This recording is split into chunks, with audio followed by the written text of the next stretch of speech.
and welcome to the Excellence Foresight podcast. I'm your host, Nancy Noemi. My mission?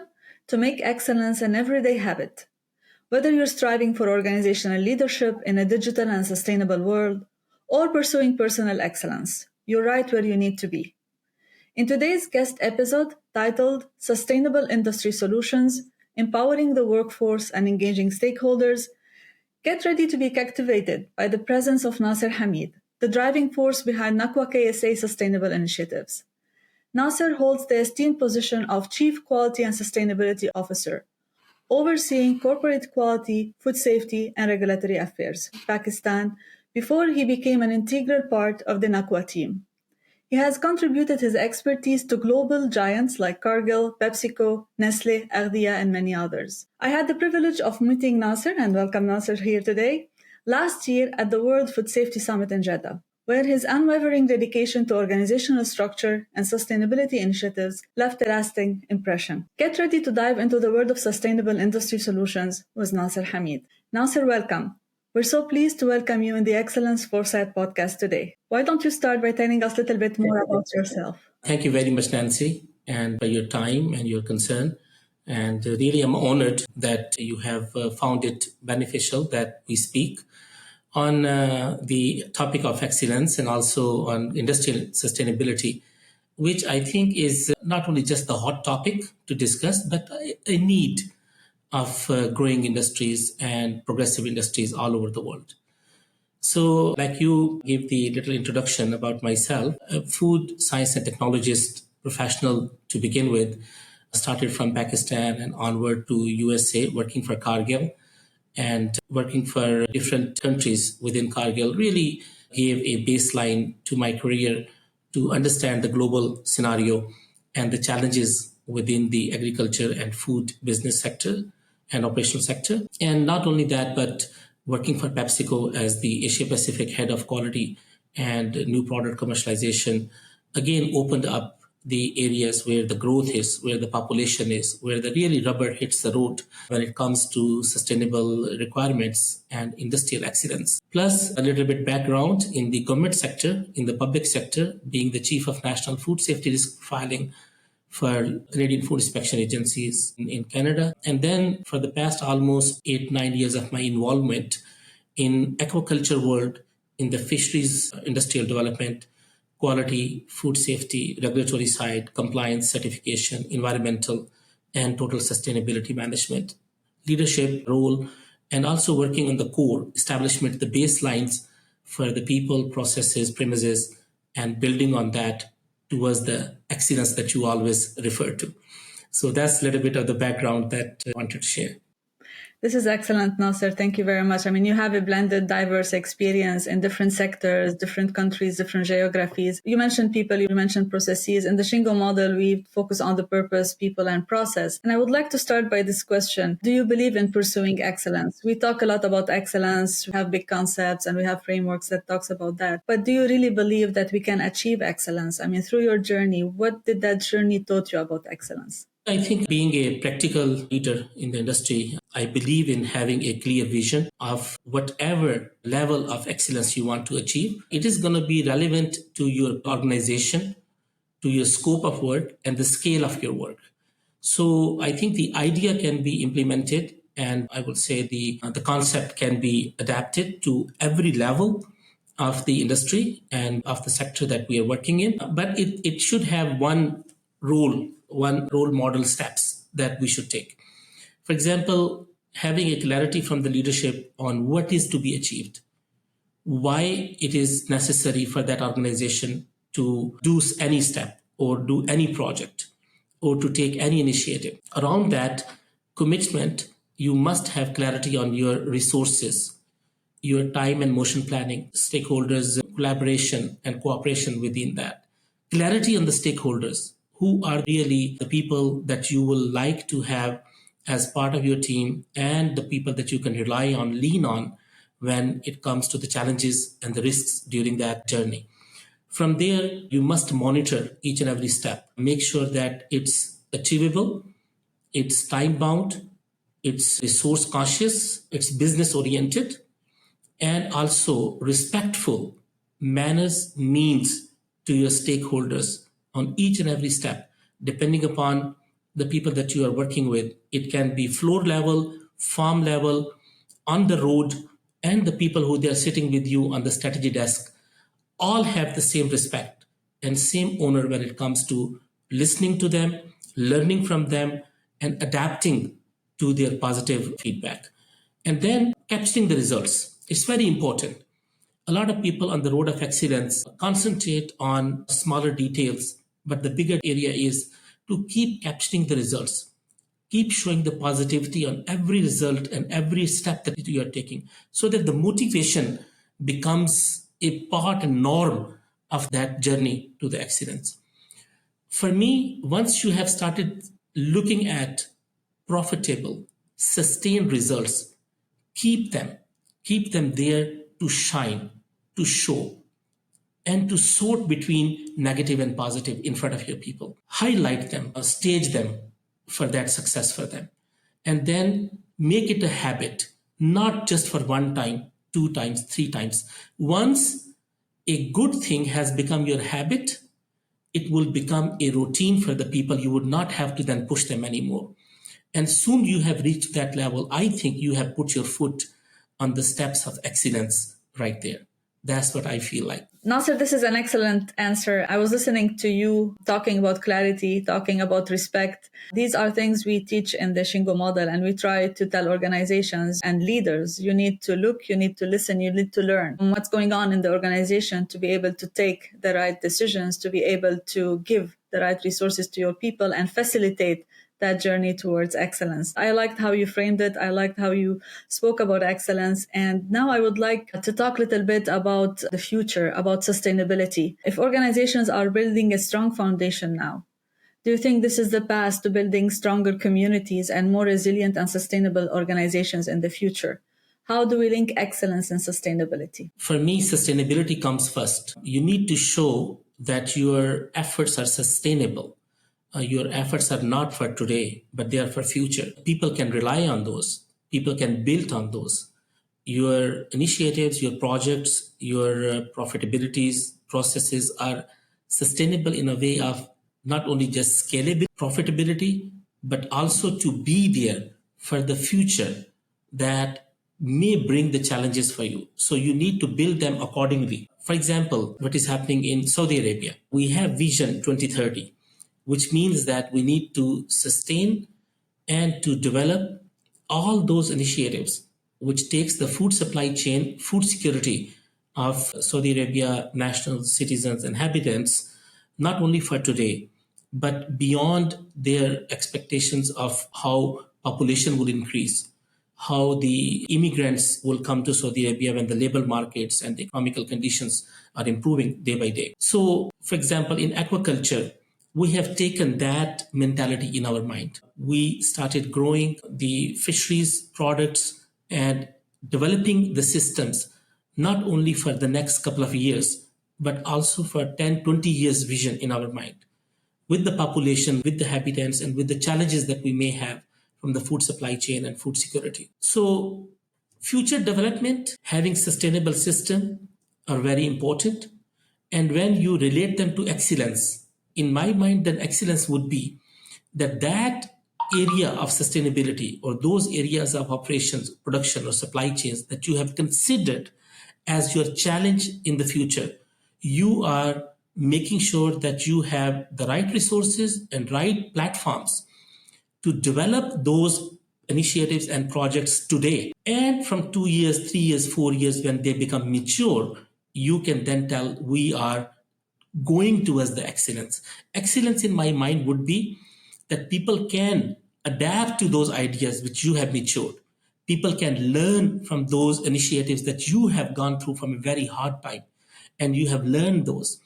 So excellence is something which is sustained, result-oriented, profitable, successful, and adaptable for the other people. If people cannot adapt it, then I think we are lacking behind something in that excellence. So it should be flexible, achievable, sustainable, and adaptable for the people. So this is where I relate sustainability to the excellence stages. This is really great. I think when we talk about excellence frameworks, We sometimes feel that they are rigid, that they are maybe limiting us to a certain moment in time and where we are now. But if you have, like you said, adaptable frameworks, if you adapt what you're doing to the needs now and the needs of the future, then you will be sure to have sustainability and sustainable systems in the future. I like how you link things now, so the food security now, for example, and what we need for the future.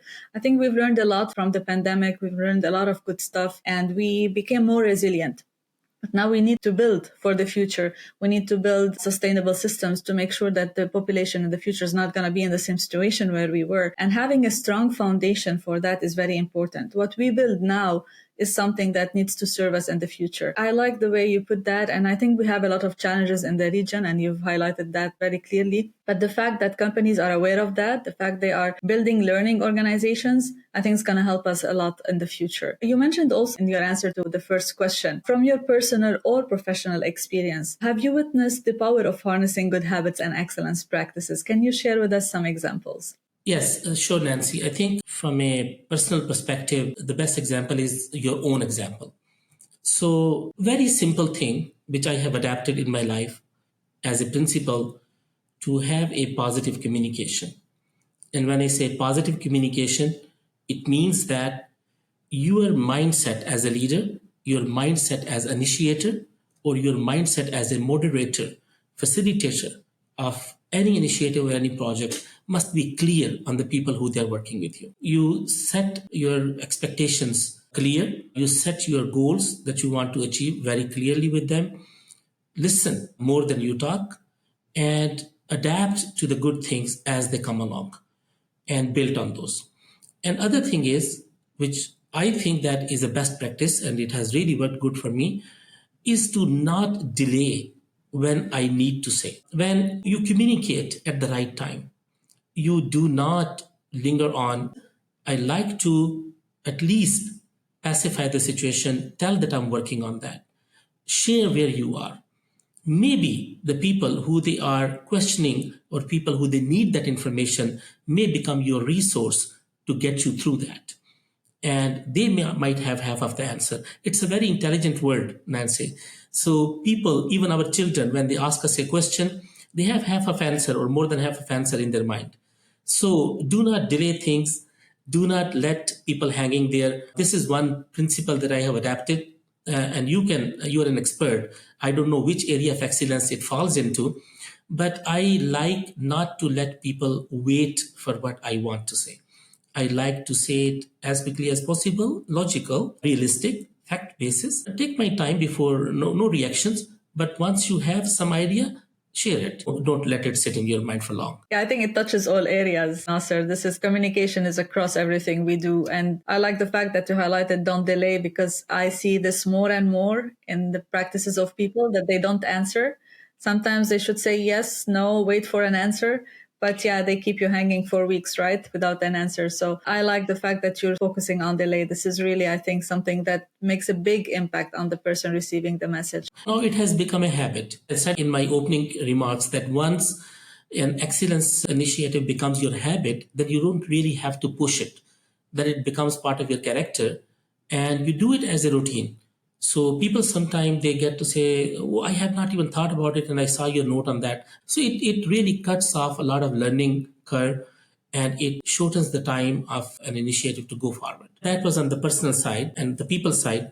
On system side, on professional side, there are a couple of things that I want to share that we have adapted and we have shown an excellence in National Aquaculture Group here in Saudi Arabia. Years before, I mean, you know that in Saudi Arabia, the commodities, for example, the feed commodities, which we use in our formulation for our aquaculture systems, are not easily available. You have to cater them from all over the world, from sustainable sources. We have ASC, BAP, Global Gap, so many EU regulations, SFDA regulations, MEWA regulations. We have regulations from FTA, World Trade Organizations, WTOs, WHOs for the commodities movement from all over the world to Saudi Arabia and to outbound, inbound situations. So we need to be sustainable. We need to have sustainable operational excellence to manage those situations. In aquaculture, feed inputs are maybe 80% of all the inputs and resources that you need, because this is how you grow your animal at different stages of your animal. with the help of having good feed, right time, right amounts. We, few years back, adapted to an acoustic based, sound based, automatic system of feeding in our ponds. So what happens? Instead of wasting the feed, instead of wasting those very valuable, very costly ingredients that we are buying and we are mixing it for our feed from all over the world, we adapted this technology, which is sort of artificial intelligence, which basically listens to the sound of the shrimp and sound of our fisheries inside the ponds, and then give only that much of the feed through automatic feeding systems which is required, not to waste the feed and to settle as deposits inside the ponds, and not to have overfeeding to our animal to create other quality and animal health issues with them. So that actually has really helped a lot. Adapting to a new technology, adapting to a new system, respecting the technology of the future, adapting to artificial intelligence, building it into a farming system which is people would think is very, very crude, very raw, and getting the results, economical results, which are tangible, showing the profitability, showing the sustainability of not only just from supply and demand perspective, but also from production and profitability perspective in our products as well. That is something which we stage for the entire world, and we stage for the entire Saudi Arabia and the Middle East, MENA, Gulf region. First, look at it, that how we adapted and how we achieved that sustainable process and shown the profitability. This is something, when you ask for excellence, something to adapt, something to take as a best practice for the industry and adapt onto. And one more example very quickly, and that is on the side that I manage, and that is the quality assurance systems. We have got into a global methodology proficiency programming with the UK government and some other agencies involved. That is basically that all the analysis, we do over 100,000 tests per year just to support our farming and processing systems in our analytical services in NAQUA, in National Aquaculture Group, to make sure that all the results are meaningful, the data is trendable, the data is available at the required time, and the integrity of that data is sustained. We need to make sure our methods are calibrated with the global methodology, our technicians are calibrated, our tests that we are doing are calibrated, and they are recognized as verified testing and validated testing. So we go under blind testing with hundreds of different labs, 100 recognized different labs in the world, and it is managed through a UK system in which the samples are sent, known samples with the known results for the scope of the tests and methodologies that we do in National Aquaculture Group are given to all 100 labs, and then the results are compiled. Alhamdulillah, thanks God, for the past 12 years, we are in upper 99, 98, 99.5, 100% range. So that really tells that this is one practice. I wanted to share these two examples to tell that when you go through a systematic way of adapting something, creating the results out of that, showing the profitability and sustainable management of that system, then it's adaptable, something can be taken as a best practice, then I think we are towards the road of excellence, sustained excellence in our industry. Absolutely. Thank you for sharing these great examples. I think they show forward thinking. They show that you're really looking at assuring quality at the source, looking at how you build quality systems, how you build good results, and you sustain those results. I like the focus on results, and I think you showed quite a nice loop of planning, doing, checking, and acting, right? The PDCA, which we use in quality. So that's really nice. Nasir, I think this is an example of how we build really quality to continuously improve what we're doing and the systems we have in place. And I think these systems, when you put them in place, you're required to engage different stakeholders, right? Internal, external. So maybe we can use that example to see how the stakeholders themselves, the partnerships you build across your work in an organization, helps you have sustainable results. I think, especially in Saudi Arabia, we are sometimes at the mercy of the environmental conditions. We need to understand that logistically where we exist in the world, the temperatures, soil, climatic factors All those things, they are part of our stakeholders, if you say. And these are the stakeholders which are other than the human stakeholder and resources. So if you look at our systems, we need government of Saudi Arabia, the regional authorities. For example, FAO is also part of our stakeholders. We need to understand that the people who they are our resource, the major resource are the people working in our farming and people working on ground in our processing and in our supply chain systems. How much, respected they are in our system, how much they are part of the process, how much they contribute, how much welfare and well-being that we are as leaders and as the industry leaders, we are going back to those people and paying them back in that welfare sense or respect sense in labor area, in the technicians, in the farm workers, in our contract workers, in our logistic movers. So, for example, at NAQUA, we are more than 4,000, 5,000 people involved in every activity every day. For me, I know that our banks, our investors, our ownership, our directorship, our different leaders at every stage, and our lobbyists of the environmental side, the people who they are concerned, the whistleblowers, everybody is part of the process and they're our stakeholders, and we must carry them along and we must make them aware of where we are and be open to them. But I think as a person who is himself feels like a worker when I'm working at my facilities, from a leadership perspective, we need to understand the basic needs of the people who they are working with us at floors, the people who they are working at farms, because that is the major chunk of our workforce. That is the major chunk of our stakeholders. The rest of the things can be managed through the systems. But I think that when it comes to core workers, things are managed by the sentiments. Things are managed by the care. Things are managed by well-being.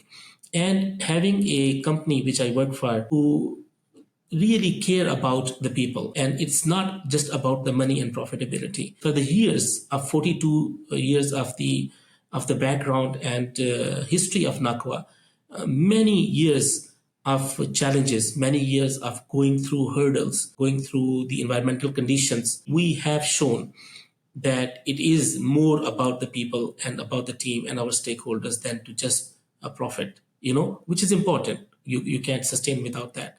But I'm saying that the core area in which we and our hearts always are thinking that how to have a satisfied, how to have a resourceful, how to have a meaningful workforce working with you, I think is much, much better and effective part of stakeholders than anybody else. Nasser, you've highlighted the well-being of people, and people are the core of every organization, and people are the one who finally is going to deliver what you want to deliver, your services, your products. They are the one who's going to exhibit the behavior you want and that culture you want to have in place. So focusing on the people is important. I think it should be number one priority for every organization, especially I think in countries like KSA, where we are building capabilities. So we have a workforce which is expat, but also we have local. So having a good culture that helps both coexist and work together and help building the capabilities of the organization is very critical. Do you have any other challenges that you would like to highlight maybe with us today in terms of workforce development, building capabilities for the future? Yeah, one area that I would like to highlight here from a sustainable and from excellence perspective is that future of aquaculture and future of the food supply chain basically in Saudi Arabia would rely on our national resources, and it's going to rely on how much we produce inside. And then how is that profitable for us, for the people's consumption and for our import exports outside. Vision 2030 talks about very challenging volumes for fisheries to grow and to be available for Saudi nationals and for its exports. To achieve that, we need to work on per capita consumption of healthy fishery products within Saudi Arabia. It has been for the past few years that this focus has become very important. As we grow our productions, it's very important that we should know the consumable channels, the consumption channels as well. The best channel is that we grow products which are adapted and consumed by the citizens of Saudi Arabia. At this time, the per capita consumption of fisheries is not matching with our goals that we want to have by the end of 2030, which is closer to 600,000 tons of fishery products production within Saudi Arabia, aquaculture based mostly. So for that, we need to work on all the stakeholders, media, academia, scientific sectors, governmental sectors, universities, research centers, industries, lobbyists, people who they are whistleblowers, fishmongers. We need to work with maybe 20, 30 different sectors to make sure that we have the awareness and we have the education and we show the benefits of using the fishery products and to increase per capita consumption, which is not even, I think, 10 kilograms per year, which is very low when it comes to the standards of the world. I mean, people all over the world are maybe closer to 30 kilogram, 40 kilogram. And we do see that the poultry consumption here is pretty high in Saudi Arabia, which also changed over time historically. And I think it's time now that we make this our future focus, as fish has more nutritional and health benefits, and also it's available. The best healthy products are available within Saudi Arabia, grown in-house. So that is one of the future area that I would like to, from a sustainability perspective and from excellence, operational excellence perspective, in line with the Vision 2030 of the Kingdom of Saudi Arabia. I mean, these are beautiful plans, aggressive plans. I think there's a lot of work to do there. We see a lot of collaboration. I've been in Saudi, I worked in UAE. I see a lot of beautiful collaboration between academia and the corporate world, and they're trying really to bring those capabilities and build those capabilities internally, whether in terms of systems or people or sustainable systems for the future. So that's really great movement happening there. And we're going to see great results with the expertise of people like you and other people who are putting their focus on the future, who are focusing on the sustainability of what we're doing now and the planet. Nasir, thank you very much for sharing your insights today here, for your invaluable lessons. I'm sure our audience will learn a lot from your experience and from what you've shared and the examples you've shared with us. Would you like to give some last words before we close our session today? To share some ideas. I think we should keep our student alive inside us, learn from each other, build on each other's capabilities, and work as a global team. If we keep that attitude, no matter where we are, I think we will be successful and leave a very good footprints for our future. And that is all about the excellence and all about sustainability, all about showing the path, proving it, and leaving a good mark for our future and our generations. I think that's what I want to say. Nasir, thank you very much for giving us your time today. I had a past colleague who used to say, your attitude determines your altitude. And as you rightly said, all together we can really go to higher levels and make sure that we have a sustainable future. To our audience, thank you all for joining us today. And let's be the change we want to see in the world. Let's shape a brighter future together. Please engage with us, be part of the Excellence Foresight community, and stay tuned for our next episode focusing on art and excellence. Nasir, thank you again, and bye-bye. Thank you very much. Thank you, Nancy. Bye-bye.